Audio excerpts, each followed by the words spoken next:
அனைவருக்கும் வணக்கம். கொடியை ஏத்தனவங்களே கீழே இறக்கி எங்கேயாவது பார்த்துருக்கீங்களா? அதுவும் இறக்குனா ஏற்றிய அடுத்த நாளே கீழே இறக்கியிருக்காங்க. இது அரியலூர் மாவட்டத்தை போனால் இதை பார்க்கலாம். எங்கே நடந்தது, யார் பண்ணாங்க என்னன்னு பார்க்கறதுக்கு முன்னாடி நம்முடைய திராவிட பேச்சரங்க சேனலை சப்ஸ்கிரைப் பண்ணாதவங்க சப்ஸ்கிரைப் பண்ணிக்கோங்க. இது வரைக்கும் சப்ஸ்கிரைப் செய்த நண்பர்களுக்கு நன்றி. தமிழக வெற்றி கழகத்தில் தான் கொடுமை அநியாயம் நடந்திருக்கு.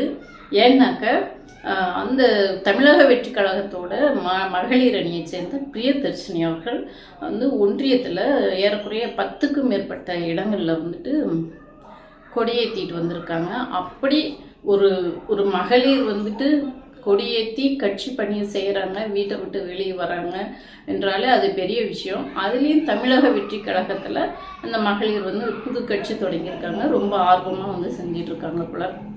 அந்த மகளிரவே கட்சி பணி செய்கிற மகளிரவே அவமதித்ததாக சொல்லி அவங்களே கொடி ஏற்றின மறுநாளே அந்த கொடியை கழட்டிட்டு போயிருக்காங்க. அவங்களே எடுத்துகிட்டு போயிருக்காங்க. எடுத்துகிட்டு போனது மட்டும் இல்லை, கூண்டோட அந்த கட்சியிலேருந்து விலகி இருக்காங்க. இந்த கட்சியில் ஏன் காரணம் என்னன்னு பார்த்தோம்னா, அந்த அரியலூர் மாவட்டத்தோட மாவட்ட செயலாளர் சிவா என்கிற சிவகுமார் அவர்கள் பெண்களை மரியாதை கொடுக்கறதில்ல அப்படின்னு சொல்லிட்டு அவங்க அவங்க அவமதிக்கப்படுவதாக அங்கிருந்து அந்த கட்சியிலேருந்து கூண்டோட விலகி இருக்காங்க.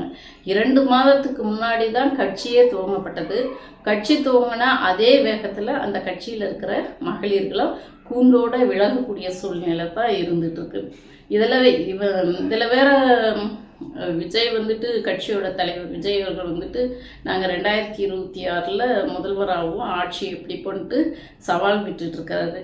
எதுக்காக இந்த மகளிர்களும் அதில் போய் இணைஞ்சாங்கனாக்கா, விருதுநகரில் மாநாடு கூட்டி நாங்கள் என்ன நண்பர்களே நண்பிகளே என்று கூக்குரலிட்டு நாங்கள் கட்சியிலையும் அரசு செயல் திட்டங்களில் மட்டுமில்லை, கட்சியில் மகளிர்களுக்கு சரிபாதி 50% இடஒதுக்கீடு கொடுப்போம் என்று அறிவித்தாங்க. உங்கள் கட்சியோட கொள்கை என்னன்னு சொல்லி கேட்டாலும் மற்ற கட்சிக்கும் உங்கள் கட்சிக்கும் மாற்று என்ன என்று சொல்லி கேட்டதுக்கு இதை தான் அவங்க விடையாக சொன்னாங்க. எங்கள் கட்சியில் 50% கட்சி பொறுப்புகளில் பெண்கள் இருப்பாங்கன்னு சொல்லிட்டு அவர் ஒரு நாள் மாநாடு ஷூட்டிங் நடத்திட்டு அடுத்த நாள் ரியல் ஷூட்டிங்க்கு போயிட்டாரு. அதுக்கப்புறம் கட்சி என்னானது, கோட்பாடு என்னது, கொள்கை என்னதுன்னு இதையெல்லாம் பார்க்கறதுக்கு ஆளில்லை. ஏன்னா அவர் ஷூட்டிங்கில் பிஸி ஆயிட்டாரு. இதுதான் அந்த தமிழக வெற்றி கழகத்தோட நிலைமை. அது ஏறக்குறைய தலையில்லாத முண்டம் போலத்தான் தலைமை இல்லாத கட்சியாக இருக்குது. அங்கே இருக்கிற ஒரு கட்சின்னா நிர்வாகம் செய்யக்கூடிய இது இருக்கணும், தலைமை இருக்கணும். தலைவரே ஷூட்டிங் போனதுக்கப்புறம் அந்த கட்சியில் யார் நிர்வாகம் செய்வாங்க? இவர் பேசினது அந்த விருதுநகர் மாநாட்டில் நண்பர்களே நண்பிகளே என்று பேசினா அந்த நான் பெண்களுக்கு சரிசம மரியாதை கொடுக்குறேன்னு சொல்லி பேசினதை நம்பி போனவங்க தான் இந்த பிரியதர்ஷினி போன்றவைகள்லாம்.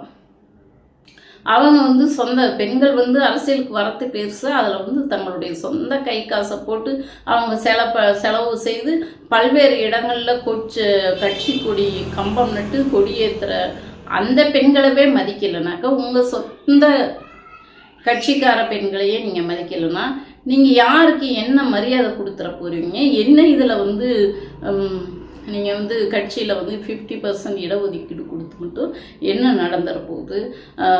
இது ஏன் இதெல்லாம் இந்த அவமரியாதைகள் பெண்களுக்கு தொடர்ந்து நடக்குதுன்னா, கொள்கையை முழுசாக உள்வாங்காதவங்க, சமத்துவம்னா என்னன்னு தெரியாதவங்க எப்படி பெண்களை மதிப்பாங்க? அதுதான் கேள்வியாக இருக்குது. அதுதான் தமிழக வெற்றி கழகத்திலேயே இருக்குது. அந்த தலைவருக்கே கொள்கை என்னன்னே தெரியல. ஒரு பக்கம் ஈக்குவலிட்டி பேசுவார், அதே பக்கம் பகவத்கீதையை எடுத்து வச்சுட்டு அதை வச்சு உறுதிமொழி எடுத்துப்பார். ஒரு பக்கம் அம்பேத்கரை பேசுவார், அம்பேத்கர் வந்து முழுக்க முழுக்க இந்து மத கோட்பாடுகளுக்கு எதிரானவர்.